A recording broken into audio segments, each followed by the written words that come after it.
Hello friends, நம்ம ஷார்ட்ஸில் என்ன பார்க்க போகிறோம் அப்படின்னா, அனாயினிஸில் படிக்கிற BE, BTech, ME, MTech, MCA, MBA students உங்களுக்கான நான் அட்டானமஸ் அஃபிலியேட்டட் இன்ஸ்டியூஷனுக்கான அகாடமிக் ஷெட்யூல் வந்து பப்ளிஷ் பண்ணியிருக்காங்க. அவங்களோட ரீஓப்பனிங் எப்போ?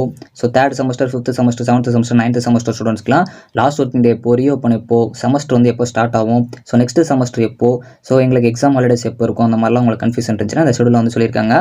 ஸோ மோஸ்ட்டாக இந்த இதே பார்த்தீங்க அப்படின்னா செஷன் August to November 2025 இது ஒரு அஃபீஷியலான ஷெட்யூல் தான். ஸோ உங்களுக்கு காலேஜ் ரீஓப்பன் பொறுத்த வரைக்கும் August 4 வந்து பண்ணுறாங்க. லாஸ்ட் ஒர்க்கிங் டே பொறுத்த வரைக்கும் 14 November. ஸோ உங்களுக்கு எக்ஸாம் வந்து ஸ்டார்ட் ஆகுது பார்த்தீங்க அப்படின்னா 19 November. ஸோ கீழே வந்து இன்டர்னல் அசஸ்மெண்ட்லாம் கொடுத்துருப்பாங்க. ஸோ அந்த டைமுக்கு ஏற்ற மாதிரி இருக்கும். ப்ராஜெக்ட் ஒர்க்கும் கொடுத்துருக்காங்க. இது யாருக்கு அப்படிங்கிறது தெரில, ஏன்னா இது ஒரு ஆட் செமஸ்டர் அப்படிங்கிறனால யாருக்கு ப்ராஜெக்ட் இருக்குன்னு தெரில. உங்களுக்கு இருந்துச்சுன்னா மறக்காமல் கமெண்ட் பண்ணுங்கள். சைடில் சாட்டர்டேஸ் எப்போ ஒர்க்கிங் டே அப்படிங்கிறதையும் கொடுத்துருப்பாங்க. கீழே வெக்கேஷன் பீரியடுமே உங்களுக்கு மென்ஷன் பண்ணிட்டாங்க. ஸோ அது மாதிரி ஸ்டூடெண்ட்ஸ்க்கு வந்து பார்த்தீங்க அப்படின்னா நெக்ஸ்ட் ரீஓப்பனுக்கு முன்னாடி வரைக்கும் உங்களுக்கு கொடுத்துருக்காங்க.